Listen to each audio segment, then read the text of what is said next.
The world's a rough place, and sometimes you just need a friend to help you out. Today, we'll be taking a look at 5 pairs of species that have decided they're stronger together than they are apart. This is a story of symbiosis. Don't forget to subscribe so you never miss an upload, and let's jump in.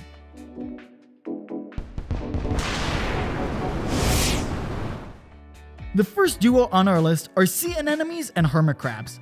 Sea anemones like to hitchhike on the back of hermit crabs, scoring a ride across the seabed and dining on the crab's leftovers. And the crabs don't mind these scavengers. In fact, they actively recruit them.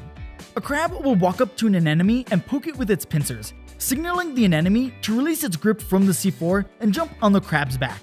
From there, they protect each other to the bitter end. The anemones use their barbed tentacles to fend off hungry octopuses and other predators that can pierce through the crab's tough shell. And the crabs return the favor by driving away creatures that like to eat the anemones, like starfish and fireworms. It's a shared protection strategy with some free food on the side. And these two aren't the only ones sticking together under the sea. Danger, danger! That's what the frantically flapping tail of a goby fish says to the near-blind snapping shrimp. In a crafty collaboration, snapping shrimp construct and maintain burrows in the seabed, while the goby fish stand guard.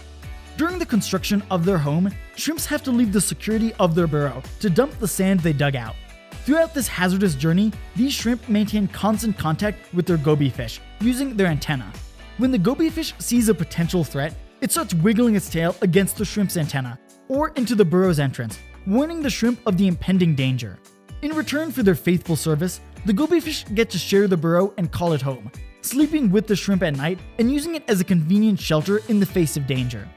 But the ocean isn't the only place species work together. African oxpeckers have an interesting relationship with most of Africa's large mammals.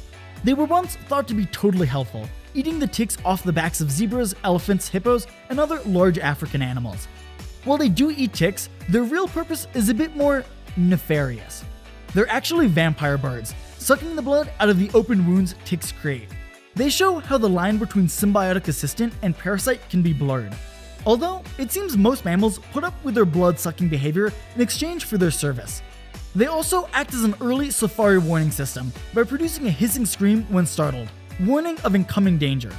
So far, we've talked about some pretty big partners, so how about we turn to some tiny ones? If you think humans invented agriculture, think again. Ants have been farming fungi for around 50 million years, wetting, mulching, and fertilizing their crops. Fungus farming ants originated in South America, and from there spread throughout the New World tropics, from Argentina all the way to the southern United States. Perhaps the best known and most photogenic of the bunch is the leafcutter ant. The leafcutter ant doesn't actually eat the leaves they collect. After all, then they'd be called a leaf eater ant. These ants bring their leaf clippings to fungi deep in their nests. The fungi grow and eventually get eaten by the ants. In this partnership, if you can call one species raising another just to eat it a partnership, is incredibly close. If an ant introduces a leaf to the nest that's toxic to the fungi, they'll secrete warning chemicals that the ants can detect. Now that we've gotten those guys out of the way, let's turn to perhaps the most legendary and the most consequential symbiotic relationship of all time. Over 1 billion years ago, one type of bacteria ate another, or at least they tried to.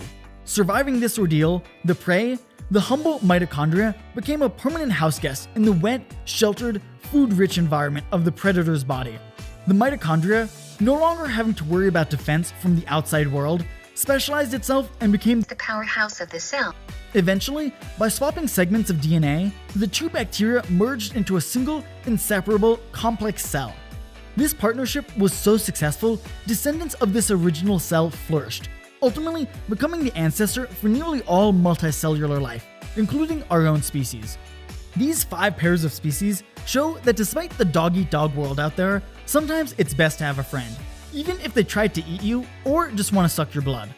Well, I hope you enjoyed getting smarter with us today. If you did, be sure to like and subscribe so you never miss an upload. And remember, there's always more to learn.